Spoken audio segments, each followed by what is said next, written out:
তাহলে ওয়াস্তাবির এখানে র পুর হবে না বারিক, এখানে র তাহলে কি হবে? বারিক হবে। 1 থেকে 6-এর মাখরাজের অনুশীলন করুন। 1 থেকে 6, 1 থেকে 6 যে মাখরাজ রয়েছে আপনাদের কিন্তু পড়ানো হয়ে গিয়েছে, আপনারা দেখেন নাই কি কি করেছে জানি নাই। 1 থেকে 6 এখানে দেখেন।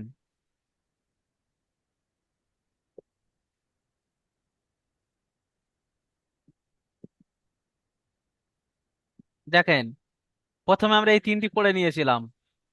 প্রথমে আমরা যখন মাখরাজ পড়ি তখন এই তিনটি ফার্স্টে এক চান্সে পড়ে নিয়েছিলাম আমরা।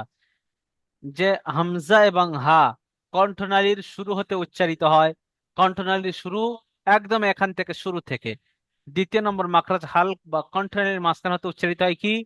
আইন এবং হা। কণ্ঠনালীর কোথা থেকে? মাঝখান দিয়ে, এই যে কণ্ঠনালী রয়েছে এর মাঝখান দিয়ে উচ্চারিত হয়। এবং নিচেই যে রয়েছে আইন, গাইন এবং খ।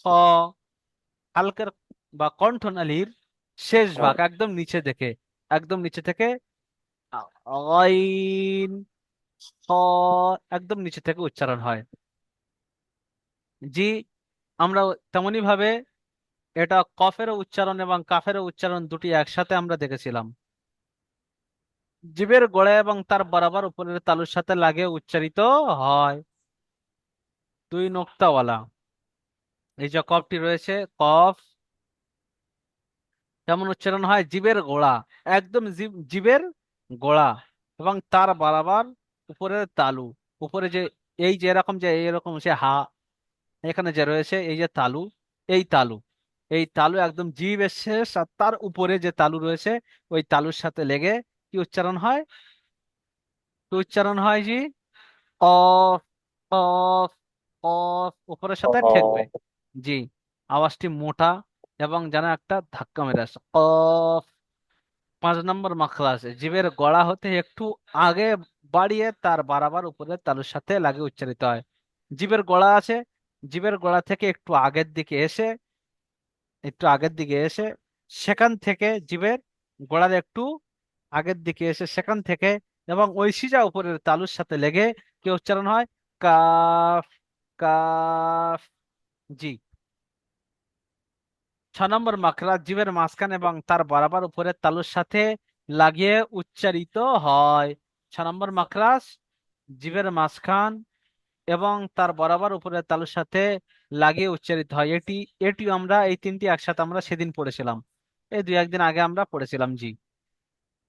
তো জিভের মাঝখান এবং তার বরাবর উপরের তালুর সাথে লাগিয়ে উচ্চারিত হয়, যেমন কি আছে? জিম, শিন, ইয়া।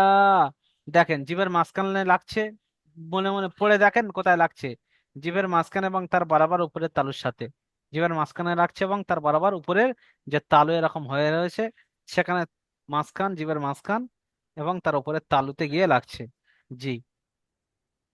তাই জিম এ উপরে তালুতে গিয়ে লাগছে, শিন এ উপরে তালুতে গিয়ে লাগছে, ইয়া এ উপরে তালুতে গিয়ে লাগছে। তাই আমরা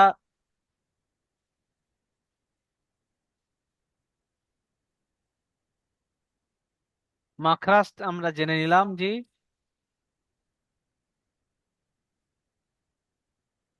যে 1 থেকে 6 নম্বর মাখরাজের অনুশীলন করুন। সবাই এগুলো পড়বেন।